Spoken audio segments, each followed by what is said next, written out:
Last class का थोड़ा सा रिव्यू देख लेते हैं। What we had seen in last class was this कि भाई हमारे पास we have physical quantity, we have physical quantity, any physical quantity is known to be और डिफाइंड एज कि भाई किसी भी चीज को अगर मेजर करके आप उसे मेजर करने के बाद आप उसे नंबर और यूनिट के फॉर्म में लिख सकते हैं तो फिजिकल क्वांटिटी आप कहेंगे उसको। एक ही बच्चा बोल रहे बेटा, बाकी बच्चे भी जवाब दे सकते हैं। Physical quantity is it constant और वेरिएबल? देखना, थोड़ा छोटा सा एग्जांपल देता हूं। लेंथ इक्वल टू 5 मीटर लिख सकते हैं ना हम। नंबर इसका n1 बोल देते हो और इसका यूनिट u1 बोल देते हैं। क्या इस 5 मीटर को हम लोग 500 सेंटीमीटर लिख सकते हैं? इसका नंबर क्या हो गया, n2 हो गया, और यूनिट भी बदल के क्या हो गया, u2 हो गया। लेकिन फिजिकल क्वांटिटी बदला क्या? What I am trying to say here is this कि we can write 5 metre as 500 centimetre. When you look at 5 meter, what do you find? That it has got number n1 which is equal to 5 and unit u1 which is meter.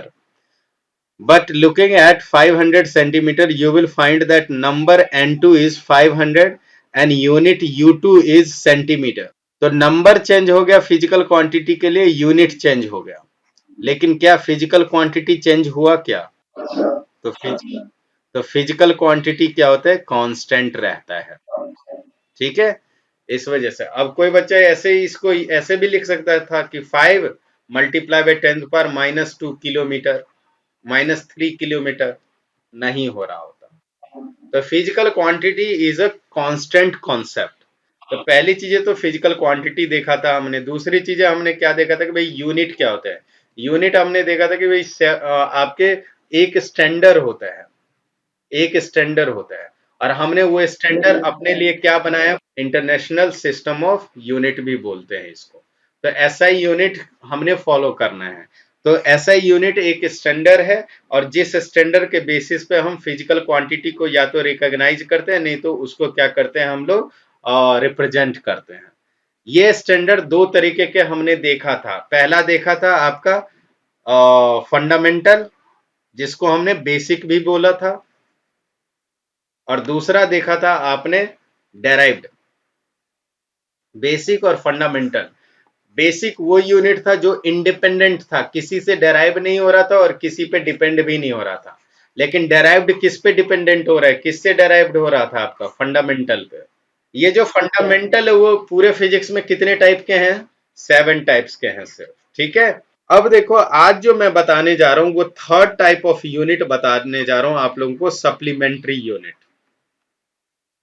Supplementary unit, supplementary unit मतलब additional unit.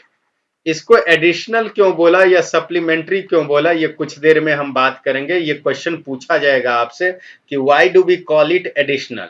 ये supplementary unit कौन कौन से आपके, plane angle है, और दूसरा कौन सा है आपका, इस प्लेन एंगल को थीटा से रिप्रेजेंट करते हैं, और दूसरा है आपका सॉलिड एंगल। ठीक है, सॉलिड एंगल को ओम से रिप्रेजेंट करते हैं या ओमेगा से रिप्रेजेंट करते हैं आप लोग।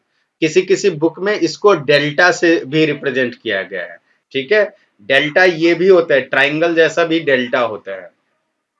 डेल्टा आप कहते हैं ना कि किसी आइलैंड के तीनों तरफ अगर पानी ही पानी हो तो बीच में आइलैंड हो तो उस आइलैंड को डेल्टा बोला जाता है। तो ये वही डेल्टा है। ठीक है, तो सॉलिड एंगल और प्लेन एंगल हमारे पास दो सप्लीमेंट्री यूनिट होता है। प्लेन एंगल का डेफिनेशन देखते हैं, उसके बाद हम लोग सॉलिड एंगल के डेफिनेशन की तरफ आगे बढ़ेंगे। एक एंगल जो 2D फिगर में बने हो, जब कोई ऑब्जेक्ट एक पॉइंट से दूसरे पॉइंट पे जाता है तब। कि ये बताना चाह रहे हैं कि मान लीजिए आप एक सर्कल पे जाते हैं, सर्कल पे ट्रेवल कर रहे हैं, और सर्कल पे पॉइंट ए से आप कहां पे जा रहे हो, पॉइंट बी पे जा रहे हो। ठीक है, ये रेडियस आर है, ये भी रेडियस क्या होगा, आर होगा। तो जब आप पॉइंट ए से पॉइंट बी के तरफ गए तो बेटा आपने क्या किया, एक एंगल ट्रेवर्स किया है सेंटर पे, और जो एंगल आप सेंटर पे ट्रेवर्स करते हैं उसी एंगल को आप क्या कहते हैं, प्लेन एंगल कहते हैं। सेंटर पे एंगल ट्रेवर्स हो रहा है वो थीटा कहलाया, प्लेन एंगल कहलाया, और ये प्लेन एंगल इक्वल टू क्या होता है, आर्क लेंथ अपॉन रेडियस। ठीक है, थोड़ा सा हम इम्प्रोवाइज करते हैं। फिजिक्स में आप लोगों को, मैथ में आपने आर्क लेंथ बोला होगा ए बी को, मतलब इस आर्क को ए बी को बोल दिया होगा ना आपने आर्क लेंथ। तो हम फिलहाल वही मैथ वाला लिख रहे हैं कि ए बी अपॉन आर लिख दे रहे हैं इसको। लेकिन दरअसल ये आर्क लेंथ ये नहीं होता, ये क्या होता है, यहाँ का शॉर्टेस्ट डिस्टेंस होता है, shortest distance between A B होता है। मतलब कहने का मतलब ये अगर आर्क है, ये बी पॉइंट था, ये ए पॉइंट था, और ये रेडियस है इसका, और ये एंगल अगर थीटा है, तो फिजिक्स में आप ये शॉर्टेस्ट डिस्टेंस कंसीडर करेंगे। ठीक है, तो आर्क लेंथ कहने का मतलब ये होता है, यहां पे इसको एल बोला जाता है। क्लियर है? तो थीटा इक्वल टू क्या आ गया आपके पास, एल अपॉन आर। तो प्लेन एंगल को कैसे डिफाइन करते हैं आप, plane angle is that angle which is made at the center of a circle when an object move from one point to the another point on circle। इसका दूसरा definition क्या हो जाएगा कि it is defined as ratio of arc length to radius, जो math का definition है, arc length to radius. आपने प्लेन एंगल के बारे में क्या देखा कि आर्क लेंथ अपॉन रेडियस हुआ या फिर एल अपॉन आर हुआ। अब हम बात करते हैं इसके डायमेंशन की। बेटा एल की डायमेंशन क्या होगी, कैपिटल एल। रेडियस की डायमेंशन एल ही होगा, मतलब रेडियस भी तो एक तरीके का लेंथ ही है। रेडियस का डायमेंशन कैपिटल आर तो नहीं होगा, एल ही होगा। अच्छा, ये एल और एल कैंसल हो गया, थीटा की डायमेंशन है क्या, ये एंगल क्या है आपका, थीटा क्या है, डायमेंशन लेस है। बट एंगल की यूनिट क्या होती है बच्चों, रेडियन होती है। ठीक है, तो एंगल की यूनिट होती है रेडियन। अब देखो, अभी तक जितने भी फिजिकल क्वांटिटी आपने पढ़े, भले वो बेसिक था या फंडामेंटल था या फिर डेराइव्ड था, सभी के पास आपने क्या देखा कि उसका एक यूनिट भी था और उसका डायमेंशन भी था। लेकिन ये आप पहली बार एक फिजिकल क्वांटिटी देख रहे हो जिसके पास अपना यूनिट तो है लेकिन डायमेंशन नहीं है। तो इस वजह से इसको किस कैटेगरी में रखा गया है, सप्लीमेंट्री के कैटेगरी में रखा गया है। तो अगर आपके स्कूल के एग्जामिनेशन में ये क्वेश्चन आ जाता है कि tell me a physical quantity which has unit but no dimension, answer क्या होगा, प्लेन एंगल या फिर सॉलिड एंगल। उसका आंसर होता है प्लेन एंगल या फिर सॉलिड एंगल। सॉलिड एंगल का भी कोई डायमेंशन नहीं होगा। सॉलिड एंगल की तरफ आगे बढ़ते हैं। सॉलिड एंगल, अभी आपने क्या देखा था कि प्लेन एंगल किसके लिए था, 2D के लिए था। एक सर्कल क्या होता है, 2D। और सॉलिड एंगल किसके लिए होगा आपका, 3D के लिए। तो सर्कल का 3D बताओ ना मुझे, क्यों, कौन सा ऑब्जेक्ट होगा, स्फेरिकल बॉल सपोज कर लेते हैं। ठीक है, एक स्फेरिकल बॉल सपोज कर लेते हैं। अब देखो, स्फेरिकल बॉल के जगह आप ये भी सपोज करते, एक तरबूज सपोज कर लेते। तरबूज बोले तो वाटरमेलन, ठीक है, वाटरमेलन हम लोग सपोज कर लेते हैं। ऐसा जरूर हुआ होगा कि आपके मम्मी या पापा ने आपसे गर्मी के दिन में, अभी तो लॉकडाउन है इसलिए ये एग्जाम्पल इस साल के लिए सूट नहीं करता, लेकिन हर साल के लिए सूट करता था, कि आपके मम्मी या पापा आपसे क्या कहते कि भैया जा और वाटरमेलन खरीद के ले आओ।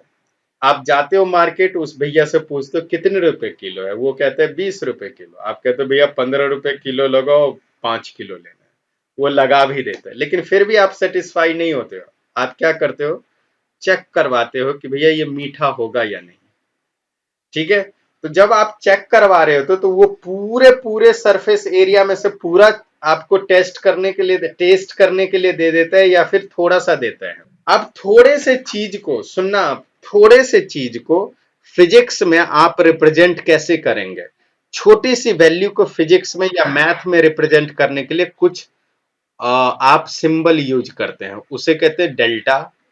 या इसी डेल्टा का दो सिंबल देखा था आपने, डेल, डेल्टा या फिर डी। अगर मैं ये बोलता हूं कि ये रमन है, तो रमन का मतलब अभी ये कंप्लीट रमन है। लेकिन अगर मैं ये बोल देता हूं कि ये डी रमन है, या फिर मैं ये बोल देता हूं कि ये डेल रमन है, DELL, डेल रमन, या फिर मैं ये बोल देता हूं कि ये डेल्टा रमन है, तो ये डेल्टा रमन या डेल रमन या फिर डी रमन कहने का मतलब ये है कि ये रमन कंप्लीट नहीं है, रमन का छोटा सा स्लाइस है ये। तो आपको वो पूरा का पूरा सरफेस एरिया तो टेस्ट करने के लिए दे नहीं देता है, आपको पूरे एरिया में से एक छोटा सा एरिया देता है टेस्ट करने के लिए। ऑलराइट, क्लियर है बच्चों? तो होता क्या है कि वो तो पूरे जो तरबूज होता है उस तरबूज में से छोटा सा पार्ट वो कट कट कट कट करके देता है और आपको ऐसे दे देता है। हाँ या नहीं, ऐसे दे देता है। सपोज करो ये ग्रीन वाला पार्ट है और ये रेड वाला पार्ट है, तो ग्रीन वाले पार्ट के 4 कॉर्नर होंगे ना, 1 2 3 4, और इस चारों कॉर्नर से एक एक्सिस जाके मिल रहा होगा इसके सेंटर पे, और ये जो एक्सिस आपस में एंगल बनाते हैं उस एंगल को हम क्या बोलते हैं? Solid angle. मतलब हमने एक स्फेयर के लिए स्टडी किया, स्फेयर के छोटे से पार्ट के लिए स्टडी किया, और स्फेयर का जो छोटा सा पार्ट मतलब डी ए, छोटा सा सरफेस एरिया जो सेंटर पे एंगल बना रहा है उसको हमने क्या बोला? Solid angle. कुछ कुछ ऐसा मान लो ये ग्रीन वाला पार्ट था और ये वाला रेड रेड पार्ट है, तो ये देखो चारों तरफ से एक्सिस जाके सेंटर पे एक एंगल बनाएगा ना यहाँ पे, तो उस एंगल को आप क्या बोलते हैं? Solid angle. क्लियर है? इस एंगल को आपने क्या बोलना है? सॉलिड एंगल बोलना है। लेकिन ये जो वाटरमेलन का पूरा सरफेस एरिया नहीं है, वाटरमेलन बहुत बड़ा था, उस बड़े वाटरमेलन में से एक छोटे सा पार्ट है ये, इसीलिए इसके छोटे से सरफेस एरिया को हम किससे रिप्रेजेंट करेंगे? डीए से। What do you see over here कि आपके पास क्या था भैया? एक ऐसे आपको एक तरबूज का सरफेस एरिया उसने कट करके दे दिया, पूरा एरिया तो दिया नहीं, आपको छोटा सा एरिया दिया, लेकिन ये तरबूज के ये छोटे से पार्ट सेंटर पे जाके क्या कर रहा है? एक एंगल फॉर्म कर रहा है, और सेंटर पे जो ये एंगल फॉर्म करेगा चारों पार्ट मिलके, उसी एंगल को आपस में जो एंगल आया उसको आपने क्या बोला? इस एंगल को आपने सॉलिड एंगल बोला। और चारों तरफ से अगर आप देखो तो रेडियस तो सेम होगा ना, इधर से अगर आप देखें तो रेडियस उतना, इधर से देखें तो रेडियस इतना, इधर से देखें तो रेडियस इतना, इधर से देखें तो रेडियस उतना ही होगा। तो किसी भी पार्ट से आप यहाँ पे बीज उज भी डाल देना आप लोग, ठीक है? तो किसी भी पार्ट से अगर आप रेडियस देखो तो उतना ही है। तो आप डिफाइन कैसे करते हैं अब इसको? तो बेटा यहाँ पे इसको डिफाइन कैसे करते हैं कि it is defined as, solid angle is defined as ratio of area intercepted, intercepted मतलब होता है cut, to square of radius, to square of radius. तो बेटा यहां देखो, अगर सॉलिड एंगल को आपने डिफाइन करना है तो सॉलिड एंगल इक्वल टू क्या आ जाएगा? Omega will be equal to what? D A upon R square. अब डीए मतलब एरिया की डायमेंशन बताओ ना, क्या होगा? एल स्क्वायर, और रेडियस है ये, रेडियस के स्क्वायर का डायमेंशन क्या होगा? L square. Dimension dimension cancel हो गया, ये भी क्या है आपका? डायमेंशन लेस है, ये भी क्या है? डायमेंशन लेस है। लेकिन इसकी एक यूनिट होती है, जैसे प्लेन एंगल की एक यूनिट थी रेडियन, वैसे ही सॉलिड एंगल की एक यूनिट होती है, उसे कहते हैं स्ट्रेडियन। तो सॉलिड एंगल और प्लेन एंगल एक ऐसा फिजिकल क्वांटिटी है, सप्लीमेंट्री फिजिकल क्वांटिटी है, जिसका तो डायमेंशन नहीं होता है लेकिन यूनिट होता है, इसीलिए इसको हमने इस कैटेगरी में रखा है। बेटा इधर सुनो, आप लोगों ने क्वेश्चन किया क्या उधर से लेकर 1 से लेकर 29 तक? सॉरी 1 से लेकर 20 तक करना था, फिर 29 करना था, 44 और 45 करना था। कोई डाउट है किसी बच्चे का क्या? 44th देखो, 44th ये कह रहा है कि प्लैंक कांस्टेंट का डायमेंशन बताओ, प्लैंक कांस्टेंट का। ओके, प्लैंक कांस्टेंट आखिर होता क्या है? आप लोग अब केमिस्ट्री में ये पढ़ोगे बेटा कि एनर्जी जो होता है किसी भी लाइट का, वो डायरेक्टली प्रोपोर्शनल होता है उसके फ्रीक्वेंसी के। तो जब लाइट की एनर्जी की फ्रीक्वेंसी के ऊपर प्रोपोर्शनल होता है तो इसी इक्वेशन को आप लिखते हैं E equal to H multiply by frequency. और फ्रीक्वेंसी को क्या होता है? बचपन क्लास में आपने पढ़ा होगा, फ्रीक्वेंसी इक्वल टू 1/t होता है, टाइम पीरियड। तो फ्रीक्वेंसी का डायमेंशन फॉर्मूला क्या आ जाएगा आपका? T इनवर्स आ जाएगा, T-1, या फिर 1/t भी लिख सकते हैं इसको। और एनर्जी का आपने लास्ट क्लास में क्या देखा था? Planck constant will be equal to what, h will be equal to energy upon frequency. तो यहां से अगर आप प्लैंक कांस्टेंट की वैल्यू लिखें तो ये फ्रीक्वेंसी दूसरे साइड गया इक्वल टू के डिवाइड हो जाएगा तो फ्रीक्वेंसी। तो H इक्वल टू एनर्जी का डायमेंशन फॉर्मूला उस दिन आपने देखा था वर्क वाला होता है, तो ml² T-2 होता है एनर्जी का, और फ्रीक्वेंसी का अभी आपने देखा तो 1/T होता है। तो यहाँ ये T नच के कहा जाएगा भैया, ऊपर जाएगा, हाँ या ना। तो इसको नचा के ऊपर फेंको तो क्या होगा, ml² T-2 अपॉन ये T नच के ऊपर गया तो ये क्या हो गया T। तो ये क्या आ जाएगा आपके पास, बेस सेम है, पावर क्या आ जाएगा, ऐड करेंगे। तो एक जगह टी के पावर -2 है, एक जगह टी के पावर 1 है, तो ये कितना आ जाएगा, टी के पावर -1। तो एच का डायमेंशन कितना आ गया, ml² T-1 आ गया। अब हम श्रेया के डाउट लेते हैं। श्रेया का डाउट है स्ट्रेन का। स्ट्रेस करवा दिया था, स्ट्रेस था प्रेशर, उसके एग्जैक्टली अगला वाला क्वेश्चन जो था वो स्ट्रेन का है। तो बेटा यहाँ पे देखना स्ट्रेन किसे कहते हैं। जैसे मैं एग्जांपल दे रहा हूं कि मान लो ये एक रॉड है हमारे पास, इसका लेंथ L1 है, इसको कोई ऑब्जेक्ट खींच रहा है किसी फोर्स के साथ, तो इसका लेंथ कितना हो गया, इसका लेंथ हो गया L2 हो गया, ठीक है, L2 हो गया फोर्स के एप्लीकेशन के वजह से।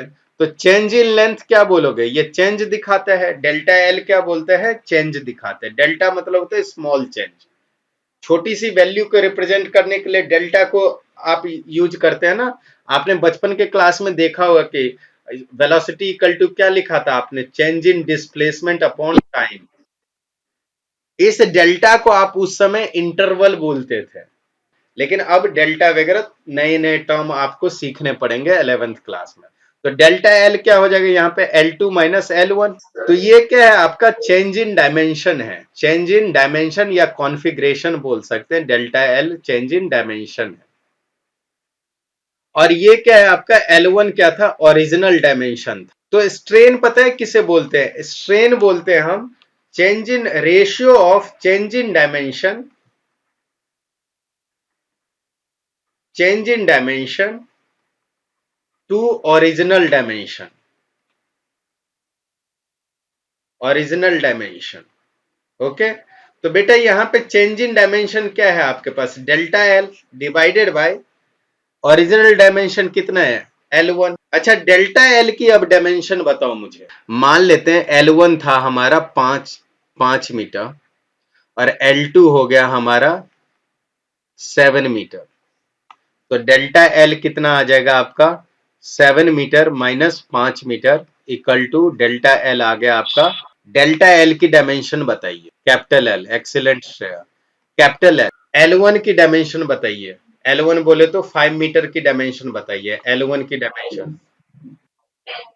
एल, ये लास्ट क्लास में डिस्कस किया था ना हमने कि 5 तो कांस्टेंट है, इसकी कोई डायमेंशन नहीं होगी, लेकिन डायमेंशन किसकी होती है, यूनिट की होती है।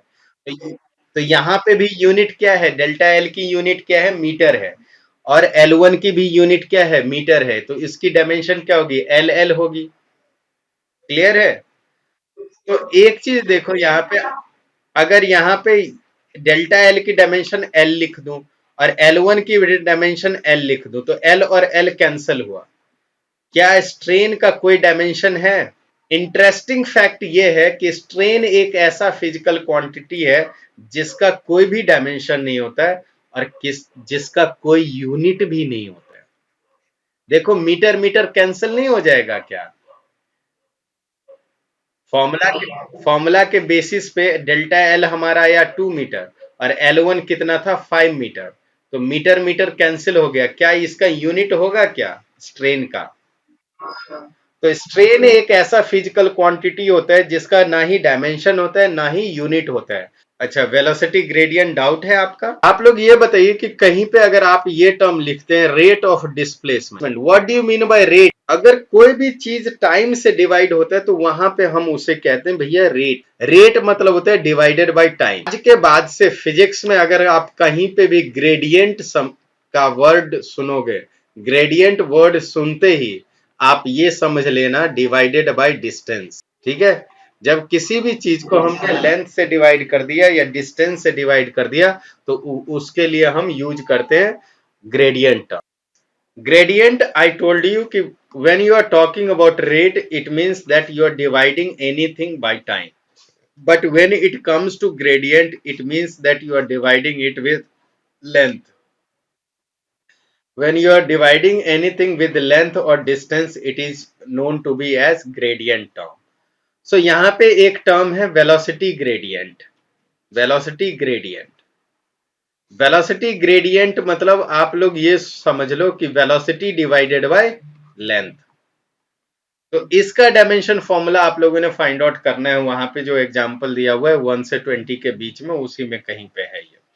तो ये वेलोसिटी इक्वल टू क्या आ जाएगा आपका lt माइनस 1 वेलोसिटी का डायमेंशन, और लेंथ का डायमेंशन क्या आ जाएगा l, और ये l और l कैंसिल हुआ, तो वेलोसिटी ग्रेडियंट इक्वल टू कितना आ गया t माइनस 1। और अभी अभी कुछ देर पहले ही आप लोगों को बोला था कि फ्रीक्वेंसी का भी डायमेंशन कितना होता है t माइनस 1 होता है। तो ये मत समझना कि फ्रीक्वेंसी और वेलोसिटी ग्रेडियंट एक ही होता है, नहीं। वेलोसिटी ग्रेडियंट हम फ्लूइड के लिए बात करते हैं, लिक्विड के लिए बात करते हैं, जो चीज फ्लो कर रहा होता है इसके लिए बात करते हैं। लेकिन फ्रीक्वेंसी जब हम बात करते हैं तो साउंड के लिए बात करते हैं या फिर लाइट के लिए बात करते हैं, ठीक है। तो इसीलिए दोनों एक टर्म नहीं है डायमेंशन सेम होने की वजह से। क्लियर है? इसकी यूनिट आप कहते हैं सेकेंड इनवर्स या फिर फ्रीक्वेंसी की यूनिट हर्ज भी बोलते हैं। ऑलराइट, तो ऐसे आप लोग कंफ्यूज मत हो जाना। डायमेंशन एक होने का मतलब ये नहीं कि वो दोनों फिजिकल क्वांटिटी एक ही है। ऑलराइट, जैसे लास्ट क्लास में देखा था ना, वर्क का भी वही डायमेंशन था, एनर्जी का भी, काइनेटिक एनर्जी का भी वही था, पोटेंशियल एनर्जी का भी वही था, हीट का भी वही होता है, लेकिन सारे के सारे फिजिकल क्वांटिटी अलग है। विस्कोसिटी क्या होती है? जब बेटा देखो, जब आप जमीन पे चलते हैं तो चलते समय आपके पैर के बीच में और फ्लोर के बीच में क्या ऑफर हो रहा होता है? फ्रिक्शन। अगर ये फ्रिक्शन ना हो तो क्या होगा? यू विल फॉल डाउन, और फॉल डाउन होने की वजह से हो सकता है आपका दांत टूट जाए। जब आप फ्लूइड फ्लो कर रहा होता है, तो फ्लूइड जब फ्लो कर रहा होता है तो बेटा हर एक लेयर की ना, फ्लूइड की जो लेयर होती है हर एक की वेलोसिटी अलग अलग होती है। इसकी वेलोसिटी v1, इसकी वेलोसिटी v2, इसकी वेलोसिटी v3। तो ये अलग अलग वेलोसिटी है, तो एक दूसरे के मोशन को क्या करता है? अपोज करता है, ठीक है। तो जब फ्लूइड अपने ही मोशन को अपोज कर रहा होता है तो उस प्रॉपर्टी को हम कहते हैं विस्कोसिटी।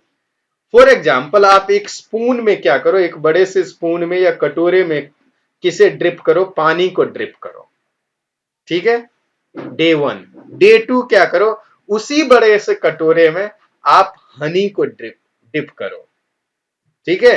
हनी कोई लड़का का नाम है तो उसे डिप मत कर देना, ठीक है। हनी मतलब शहद, शहद को डिप करना है आपने, ड्रॉप करना है, ड्रिप करना है। तो जब आप शहद ड्रिप कर रहे होगे तो शहद का फ्लो क्या उतना स्मूथ रह पाएगा जितना कि पानी का फ्लो? शहद का फ्लो उतना स्मूथ क्यों नहीं हुआ?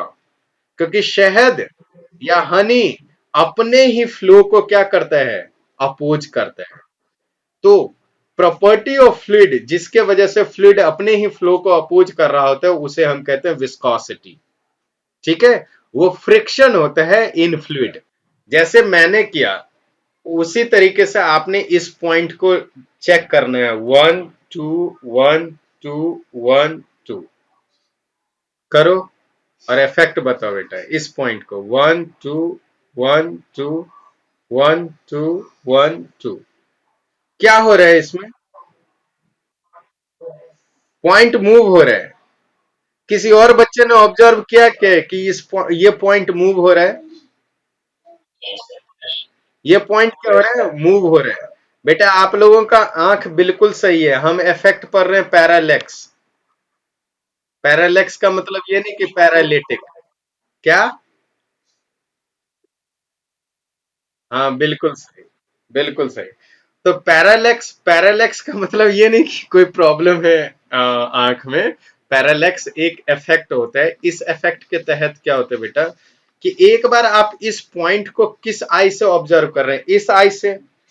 और जब ये इस आई से ऑब्जर्व करते तो ये पॉइंट इधर मूव करता है, इस आई से ऑब्जर्व करते तो ये पॉइंट इधर मूव कर जाता है। तो अगर किसी एक ही ऑब्जेक्ट को दो अलग अलग पोजीशन से ऑब्जर्व किया जाए तो वो ऑब्जेक्ट की पोजीशन क्या हो जाती है, शिफ्ट हो जाती है। What I am telling you is this कि मान लो एक स्टार है हमारे पास, इस स्टार को आप इंडिया के इसरो से ऑब्जर्व करते हैं। इसी स्टार को जब आप यूएसए के नासा से ऑब्जर्व करेंगे तो इसकी पोजीशन सर्टेन पॉइंट पे कहीं पे होगी। तो ये इंडिया और नासा, इसरो और नासा के बीच के डिस्टेंस को आप क्या बोलते हैं, बेसिस कहते हैं। बेसिस कहते हैं। अलग अलग पॉइंट ऑफ ऑब्जर्वेशन है, तो क्या ये स्टार जो जहां पे हमें नजर आ रहा होगा स्पेस में, वहीं पे क्या यूएसए वालों को भी नजर आएगा क्या ये स्टार? नहीं, वहीं पे नजर आएगा कि अभी अभी आपने ये पॉइंट को देखा कि इस आंख से देखा तो ये इधर चला गया, इस आंख से देखा तो ये इधर चला गया। अगर हमारा पॉइंट ऑफ ऑब्जर्वेशन बदल जाए तो पोजीशन हमारा शिफ्ट हो जाता है ऑब्जेक्ट का, तो क्या उसको वहीं पे नजर आएगा क्या? इंडिया वाले को हो सकता है यहां नजर आए, यूएसए वाले को हो सकता है वहां नजर आए वो चीजें। क्लियर है? तो ये जो इफेक्ट आ रहा है कि अगर हमारे पॉइंट ऑफ ऑब्जर्वेशन अगर अलग अलग हो गए तो ऑब्जेक्ट अपनी पोजीशन शिफ्ट कर लेती है, तो इस इफेक्ट को हम कहते हैं पैरेलैक्स इफेक्ट। और इस इफेक्ट का हम इस्तेमाल करते हैं या यूज करते हैं to find the distance between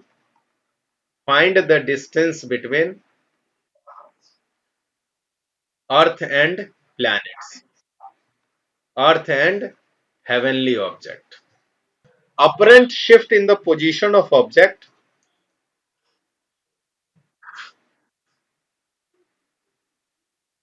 apparent shift in position of object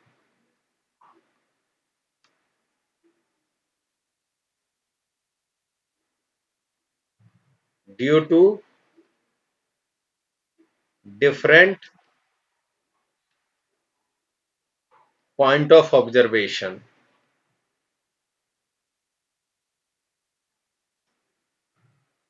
अगर पॉइंट ऑफ ऑब्जर्वेशन अलग अलग है तो ऑब्जेक्ट की पोजीशन क्या हो जाती है, शिफ्ट हो जाती है। इस इफेक्ट को हम पैरेलैक्स इफेक्ट बोलते हैं।